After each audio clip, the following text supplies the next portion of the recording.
Hey there guys, my name is Brandon, aka Suns Geek, and if it has to deal with the Phoenix Suns, I'm going to make a video about it. Deandre Ayton is a touchy subject when it comes to Phoenix Suns fans. This season, in 37 games so far, he's averaging 14 points per game, 11 rebounds, 1 assist, and close to 1 block, and overall has had a strange season. He's a mystery from game to game. He had a small stretch in the season where he was fantastic, which led to a Player of the Week nomination. This video is not meant to trash on Deandre Ayton, because those videos are easy. Anybody can record a video trashing on someone or something. Deandre Ayton is only 22 years old, and he's in the 3rd year of his career. It feels more like 2.5 years due to his 25-game suspension and due to the NBA season being suspended due to the pandemic. And due to Deandre Ayton's recent stretch of games, over the last 5 games, he's only played in 1/4 quarter. This is the mystery, which is Deandre Ayton. James Jones said, and I quote, "We've put a high bar on him. I don't think there is anyone on our roster we've pushed or laid heavier expectations on than DeAndre," close quote. Deandre Ayton has been the Phoenix Suns' defensive anchor. He does things defensively that do not show up on the stat sheet. However, Deandre Ayton is not engaged for the full 48 minutes of every game. He takes plays off, he doesn't get back on defense, he hesitates, he doesn't want to make mistakes.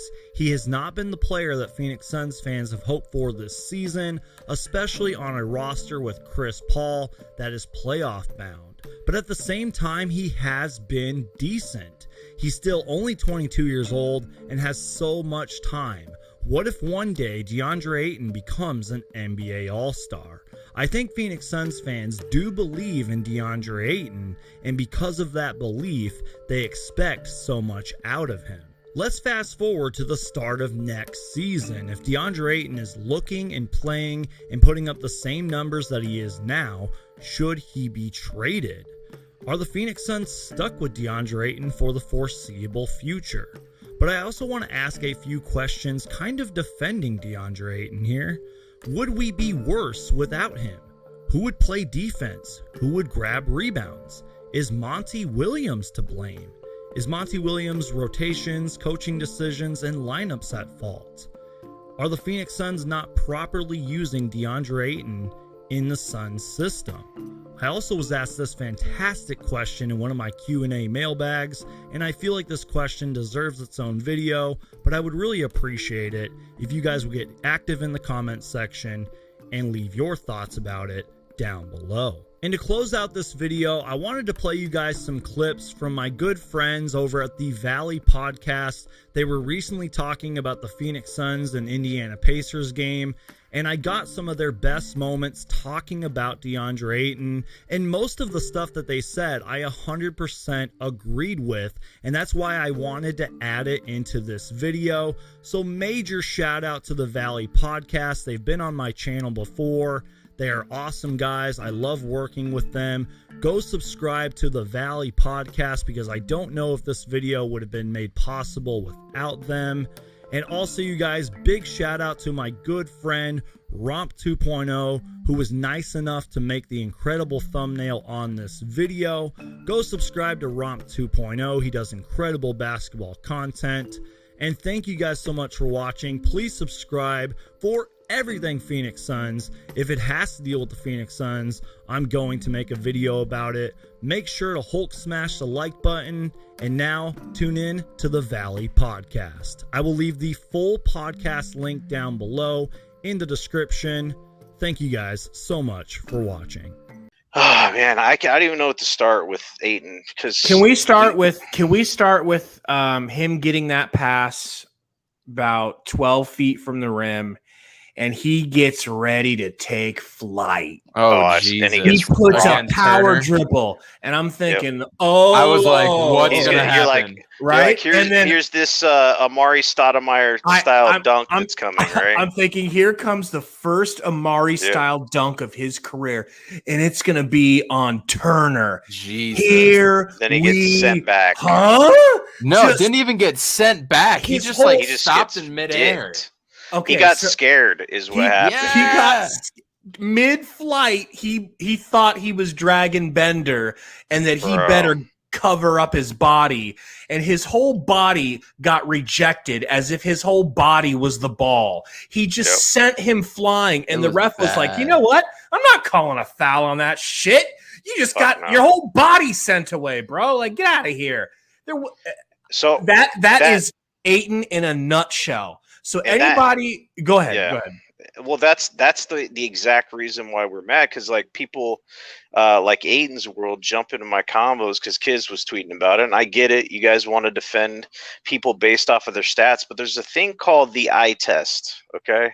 Because if you play basketball or you've coached it, there's certain stat stuffers out there. They get their numbers, but if you asked a coach if you want them on their team, they're going to say no, because they don't pass the eye test. If you've ever heard that, Coach B, right? Yeah. Coach Evan B. Do you know what I'm talking about? Absolutely. He doesn't pass the eye test, but you look at his fucking stats, he's filling it up every night. And it's like, well, I'll go with the guy that passes the eye test for me, you know? I'll go with the guy that I can go off my gut and know that he's just he's doing it. So yeah, did Ayton fill up the stats tonight? I mean, not like a world beater, but you know what the number one teller sign for me is? The dude hasn't played a fourth quarter in an entire month of March. I know it's only 4 games, but if this guy is so important to your team, why the fuck isn't he playing in the fourth quarters? That's where I wanted to go with this, Salt and Coach and chat. Is something going on bigger than these are just chess moves by Monty in the fourth quarter? He's this entire month, you can see that he's in the doghouse with Monty. It's like, I'm gonna play you, but if you're not giving me what I need to see, I'm just gonna put Saric in because I can actually trust him. People just don't give a fuck about this dude, and like outside the Suns fandom that are holding on to the fact that he got drafted number 1, no one cares. I mean, Charles is here saying Ayton is a future all-star and we all know it. Do we? No. So how do you know what he's going to do next game? So how did DeAndre Ayton get his points tonight? Lobs. All right. It was putbacks mainly. Putbacks and lobs, and he had one turnaround. He had that one good dribble move where he went behind his back and then went up for it. But it's like with every good move, he has about like 4 or 5 moves that makes you want to pull your fucking hair out, dude. And what he's saying to me is, you guys have to just accept Ayton for who he is and stop expecting, because basically he has a bad game and it's like, oh my God, this dude's a bum, get him off the team. And then he has a good game and it's like, oh my gosh, maybe he's going to become what we thought. Maybe he is going to reach his potential. This is him. So that's a question I wanted to ask the chat also. And I wanted to ask you two, is there still time for Ayton to reach the potential we saw, or are we seeing him at his ceiling already? Or is there time or not? No, he's 22. He can absolutely come back. There's no reason to think why he couldn't, right? He can improve, but I mean, I don't know, man. Okay, so let me just go with that. That's the answer I was expecting you to say, right? Mm-hmm. So, Spurs fan Gary's point in that is there is going to be and what I'm saying to you, Burner, you're saying, what would he fetch? There are going to be GMs and coaches who are arrogant enough and sure of themselves enough, then they'll say, if I had DeAndre Ayton, I could teach this dude to do what I want him to do. Right. There is going to be someone out there with that attitude. So, I mean, I'm just at the point where I think we're seeing Ayton's ceiling. I don't want to believe it. But I think his ceiling is still like he's good and bad and good and bad. Yeah, look, we gotta look at what the players are doing on the court with him. There was 3 or 4 times within the first half where they were looking to Ayton like, dude, where were you in help defense? And it wasn't there. You got to look at those things and not so much what he's doing when he gets the ball or whatever. I'm looking the reaction of everything. And then he was out of position. Then the very next time down the court, he got an offensive rebound for a putback slam. Okay. When he went back to the bench after that, his head was down, and he gave high fives like this. He's just like, yeah, yeah, yeah. Those things are so important in the type of person that you want to go to battle with in basketball and in the playoffs. Those types of things. You know what I mean? It's not like he came back with a fierce attitude and said, no, I'm going to show you guys and I'm going to have a kick. I'm going to have a bitchin' game. He did one good play. Then he goes, those are the types of things we got to look at, man. He's 22. We don't know what kind of work ethic he has, and only they know. So if they move on from him, it'll be because of the work ethic things and things of that nature. Does that make sense? It does. I have a sneaky suspicion that James Jones is just he's gonna unload this guy when the right deal comes along, dude. It wasn't his pick, bro. It wasn't his pick. Nope. He wants to build his own roster too. That's a great point. Can I take this from burner account? So he's saying it would be such a Suns move to trade DA, and he gets better another team. We have Chris Paul, and we have a 2-year window. Does anyone think that we have more than 2 years? I could see 3 at the tippy top. Okay, so this is a situation in which we need to act now. We went and got a franchise quarterback. He has a couple of great years left.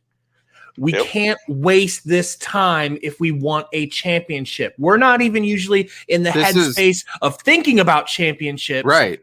Do you say, I believe in CP3, Book, and everyone else, and if I can, it's time to make a splashy move, something that's risky but high reward for a title in the next 2 years. Y'all think I'm joking? We could be the Raptors in the next 3 years, grabbing our first title. It's there for the taking. LeBron is becoming an old man. So what you're saying is true. So Deandre Ayton could, get better with time, and he probably will. But will he be good enough for you to win a title next year? I think a lot of this goes back to the fact that DeAndre Ayton is not James Jones's guy. He was not his draft pick, and James Jones is the GM. He used to be an athlete. He's got a competitive spirit at him, and the way I coach and pick teams, I'm sure is very similar to ways maybe an ex-player would pick for GMs or maybe go out on recruiting. You want your guys. Yeah. You see it when new GMs come into baseball all the time. Except you want for your when own you're manager. coming onto a team and you've got a 7-foot first-round pick who supposedly has all the tools.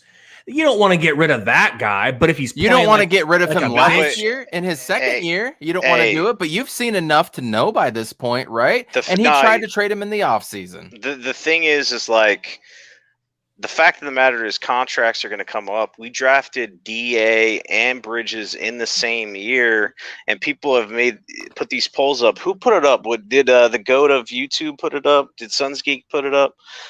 Bridges, and they put a poll up like who would be a priority with extensions.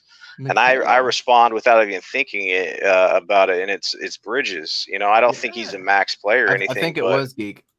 Yeah, so it's going to come up, man, and I guarantee you, dude, DA is going to think he's a max player because he's a big man and all this other shit. Like, he's going to demand that shit.